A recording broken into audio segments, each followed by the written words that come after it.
Hello friends, आप सभी का स्वागत है हमारे नए ब्लॉग में। आज से शुरू हो रही है हमारी पवित्र यमुनोत्री धाम यात्रा।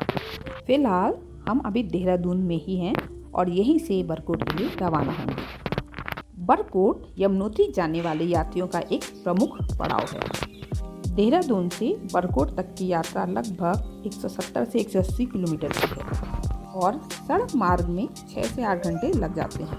चलिए तो बिना रुके हम निकलते हैं खूबसूरत और आध्यात्मिक सफर पर। दोस्तों, जैसे जैसे हम देहरादून से आगे बढ़ रहे हैं वैसे वैसे पहाड़ों की खूबसूरती और ठंडी हवा मन को सुकून दे रही है। रास्ते में हर मोड़ पर एक नया नज़ारा देखने को मिलता है। कहीं घने जंगल हैं तो कहीं पहाड़ तो कहीं सुंदर सुंदर प्यारे दृश्य। फाइनली हम पहुंच चुके हैं बरकोट। यह छोटा बेहद सुंदर एक पहाड़ी कस्बा है और ज़्यादातर यात्री यहीं रात पर रुकते हैं ताकि अगली सुबह जल्दी यमुनोत्री के लिए निकल सके। ये हमारा फॉरेस्ट का गेस्ट हाउस है जो कि बहुत ही खूबसूरत है और ऊंची पहाड़ी पर है तो नीचे का नज़ारा काफ़ी अच्छा और खूबसूरत दिख रहा है। यहाँ का मौसम काफ़ी सुहावना है, चारों तरफ हरियाली है और हिमालय की चोटियाँ दिखाई दे रही हैं। अगली सुबह हम बरकोट से जानकी चट्टी के लिए निकलेंगे। से मिलेंगे नेक्स्ट सुबह सुबह हम बरकोट से जानकी चट्टी के लिए निकल चुके हैं। हर कदम के साथ हिमालय की खूबसूरती, ठंडी हवाएं और माँ यमुना के दर्शन की उत्सुकता इस यात्रा को यादगार बना रही है। देखिए कितना खूबसूरत नज़ारा है। हम जानकी चट्टी पहुंचने वाले हैं। उत्तराखंड के चारों धामों में सबसे पहला धाम है यमुनोत्री धाम। हम जानकी चट्टी पहुंच चुके हैं और इस समय भक्तों की भीड़ आपको दिख रही होगी और जानकी चट्टी से ही यमुनोत्री धाम की यात्रा स्टार्ट होती है। गाड़ी तक का रास्ता ये जानकी चट्टी तक ही है, उसके बाद आपको पैदल यात्रा करनी पड़ती है। जानकी चट्टी से यमुनोत्री धाम 5-6 किलोमीटर की पैदल यात्रा करके पहुंचा जाता है। जो लोग पैदल नहीं जा सकते हैं उनके लिए घोड़ा, पालकी, पिट्ठू की सुविधा भी यहाँ उपलब्ध है। ये देखिए सामने पालकी में कोई भक्त यमुनोत्री धाम की ओर चल रहा है।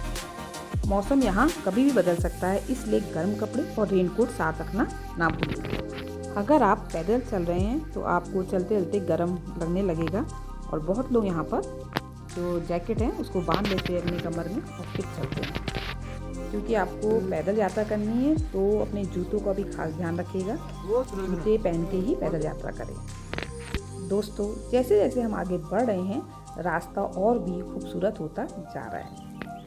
चारों तरफ ऊंचे ऊंचे पहाड़, झरनों की आवाज़, ठंडी हवाएं और माँ यमुना का आशीर्वाद आपको महसूस होगा। ये देखिए काफ़ी भक्त माँ यमुना के दर्शन करने के लिए चल रहे हैं। चलते समय जल्दबाजी नहीं करनी चाहिए। थोड़ी थोड़ी दूर पे आपको इस तरह के टीन शेड मिल जाते हैं। अगर बरसात हो रही है तो आप यहाँ पर रुक सकते हैं। आराम से चलना चाहिए, पानी पीते रहें और प्रकृति का आनंद लेते रहें। ये देखिए भक्तों की भीड़ और बीच बीच में घोड़ों को सुस्ताने के लिए रोक दिया जाता है और जो लोग पिट्ठू में चल रहे हैं वे भी पिट्ठू वाले भी बीच बीच में पालकी को रोककर आराम करते हैं, खाना खाते हैं, बीच बीच में पानी पीते हैं, जूस पीते हैं। नींबू पानी आपको मिल जाएगा रास्ते में, जगह जगह पे दुकानें हैं। आपको रास्ते के किनारे किनारे छोटी छोटी दुकानें मिल जाएंगी जहाँ आप चाय, मैगी, नाश्ता कर सकते हैं, उनकी भी व्यवस्था है। ये देखिए कहीं कहीं पर बीच में नीचे लगाए गए हैं और यहाँ पर जैसे जैसे आप किलोमीटर पार करते चलेंगे तो वहाँ पर लिखा रहेगा रास्ते में 3 किलोमीटर रास्ता बचा है, 2 किलोमीटर बचा है, 1 किलोमीटर। आपको जगह जगह ऐसे बोर्ड मिल जाएंगे आपको, जहाँ आपको जानकारी होगी कि अब आपका रास्ता कितना बचा हुआ है। यमुनोत्री धाम का एक द्वार यहाँ पे बना हुआ है। ये देखिए हम चलते चलते यमुनोत्री धाम से जुड़ी कुछ मुख्य बातें भी आपको बताते चलते हैं। इसका जो पौराणिक महत्व है वो ये है कि देवी यमुना सूर्य देव की पुत्री और यमराज जो मृत्यु के देवता है उनकी बहन है। मान्यता है कि यमुनोत्री में स्नान करने और देवी के दर्शन करने से मनुष्य को मृत्यु के भय और यमराज की यातनाओं से मुक्ति मिलती है। जब आप मुख्य मंदिर पहुंचेंगे तो मुख्य मंदिर के समीप गर्म पानी का कुंड है जिसको सूर्य कुंड कहते हैं। श्रद्धालु इस पोटली में स्नान करते हैं। इसके अलावा एक एरिया है जहाँ पर चावल आदि उबालकर प्रसाद के रूप में इसका प्रयोग किया जाता है। अगर यात्रा के समय की बात करें तो आमतौर पर अक्षय तृतीया यानी अप्रैल मई के दिन ही ये खुलते हैं इसके कपाट, और दिवाली अक्टूबर नवंबर के बाद सर्दियों में भारी बर्फबारी के कारण इनको बंद कर दिया जाता है। यमुनोत्री धाम से चलते हैं तो आपको एक राम मंदिर मिलेगा। ये जो आपको सामने दिख रहा है ये राम मंदिर है। मुझे रामलला के दर्शन करने का सौभाग्य प्राप्त हुआ। चलिए हम आपको ले चलते हैं राम मंदिर के अंदर और रामलला के दर्शन करते हैं। सामने राम, लक्ष्मण और माँ सीता विराजित हैं, देखिए। और यहाँ पूरा लकड़ी का सिंहासन बना है, उसमें है ये देखिए बहुत ही सुंदर, और बीच में हनुमान जी भी विराजित हैं। जो भक्त माँ यमुना के धाम जा रहे हैं वो यहाँ पर भगवान श्री राम जी के दर्शन कर रहे हैं और उसके बाद आगे की ओर प्रस्थान कर रहे हैं। ये देखिए भक्त यहाँ पर लगातार आ रहे हैं भगवान राम जी के दर्शन करने के लिए, और यहाँ पर प्रसाद भी मिल रहा है। बाहर भी जाएंगे तो बाहर भी चने का प्रसाद मिल रहा है। और अगर आप कुछ दान पुण्य करना चाहते हैं तो यहाँ पर लोगों को बाहर जो घोड़े वाले हैं या जो पालकी वाले हैं उनको बीच बीच में लोग जूस के पैकेट भी दे रहे हैं। तो अगर आप उनको देना चाहते हैं तो आप दे सकते हैं। ये देखिए एक बार और दर्शन करते हैं और फिर हम चलते हैं यमुनोत्री धाम की यात्रा पर दोबारा चलते हैं। ये देखिए जो ये यमुनोत्री धाम है ये उत्तरकाशी जिले में स्थित है और समुद्र तल से ये 3235 मीटर ऊंचाई पर स्थित है और यहीं से यमुना नदी निकलती है। इसे देवी यमुना का निवास स्थल भी कहते हैं। यमुनोत्री से कुछ पहले भैरव घाटी भी स्थित है। यहाँ भैरव जी का मंदिर है। हम भैरव मंदिर पहुँचने वाले हैं। अभी हम भैरव मंदिर जो रास्ते में पड़ेगा जो उनकी दर्शन दिख रहा है। ये देखिए कितना सुंदर व्यू है, कितने सुंदर पहाड़ दिख रहे हैं। उसमें हल्की सी बर्फ भी, जो बर्फ के कारण ये वाइट कलर की चमक रहा है, बहुत ही देखिए ये भैरव मंदिर का बोर्ड लगा हुआ है और ये जो है ये भैरव मंदिर है, देख रहे हैं बहुत ही खूबसूरत ये भैरव मंदिर है। यहाँ पर लोग यहाँ पर प्रणाम कर रहे हैं और आगे बढ़ रहे हैं। इस मंदिर का निर्माण गढ़वाल की महारानी ने कराया था, जो यमुनोत्री धाम है।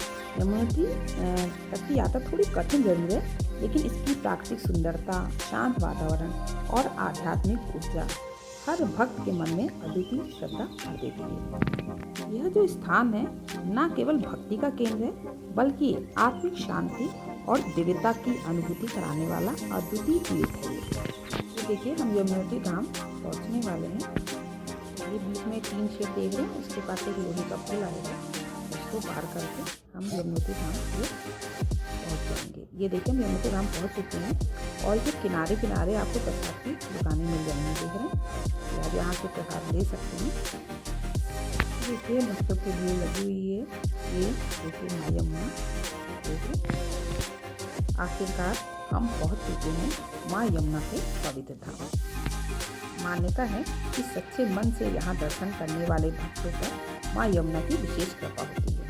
ये देखिए ये मेन गेट है यमुनोत्री धाम का, देख रहे हैं जो कि फूलों से सजा हुआ है, बहुत ही खूबसूरत लगा है।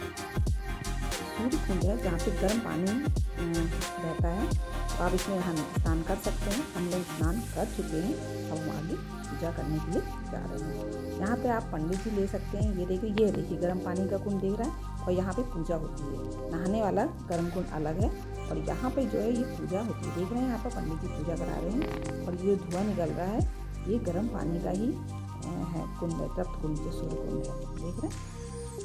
हमारे पंडित जी यहाँ पूजा करवा रहे हैं। ये देखिए बहुत ही सुंदर समय सूर्य कुंड और माँ यमुना की आरती चल रही है, ठीक है। भक्तगण पहले सूर्य कुंड में स्नान करते हैं, फिर यहाँ पूजा करते हैं।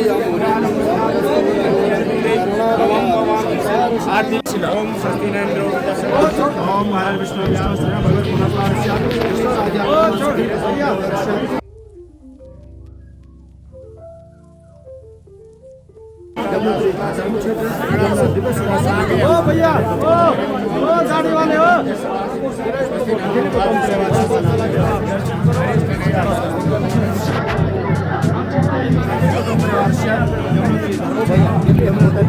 सूर्य कुंड में पूजा करने के बाद बगल में ही जो सूर्य देव का मंदिर है यहाँ पर, क्योंकि बहुत ही खूबसूरत है। ये देखिए ये है सूर्य देव मंदिर और इसके बगल में फिर एक छोटा सा कुंड है जहाँ पर प्रसाद को पकाया जाता है और उसको प्रसाद को लोग घर ले जाते हैं। सुखाने के बाद उससे खीर बनाई जाती है प्रसाद के लिए।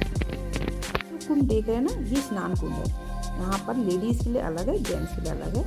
ठीक है, ये है नहाने का कुंड। और अब हम मंदिर के दर्शन करेंगे। ये देखिए हमारे जी का दर्शन करने चलते हैं। मंदिर का जो दिव्य वातावरण है हर श्रद्धालु के मन को आस्था से भर देता है। ये देखिए श्रद्धालु लोग दर्शन करने आ रहे हैं और भीड़ कितनी लगी हुई देखिए। फिर भी लोग आराम से माता जी के दर्शन कर रहे हैं और दर्शन करने में कोई प्रॉब्लम नहीं हो रही है, आराम से दर्शन हो रहे हैं। आपको भीड़ जरूर दिख रही है, अंदर लाइन से लोग जा रहे हैं, माता जी के दर्शन कर रहे हैं। ऐसा नहीं हो रहा है कि दर्शन नहीं हो पा रहे हैं।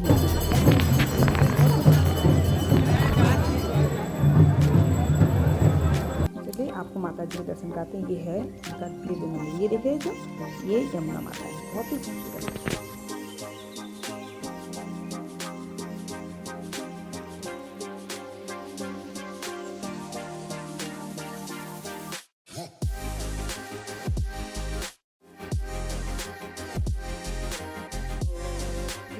गंगा माता, यमुना माता, सरस्वती माता की मूर्तियाँ हैं। ये बहुत ही खूबसूरत है। आप सामने देखेंगे तो ऐसे लगेगा माता आपको साक्षात दर्शन दे रही है और आशीर्वाद दे रही है।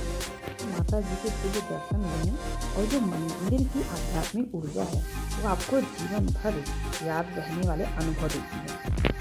यह सिर्फ एक यात्रा नहीं है बल्कि जीवन का एक यादगार अनुभव है जो यहाँ भक्त आकर लेते हैं। माता जी के दिव्य दर्शन के बाद मंदिर के सामने कुछ यादगार पलों को कैद कर रहे हैं। देखिए बहुत ही खूबसूरत और बहुत अच्छी व्यवस्था है यहाँ पर।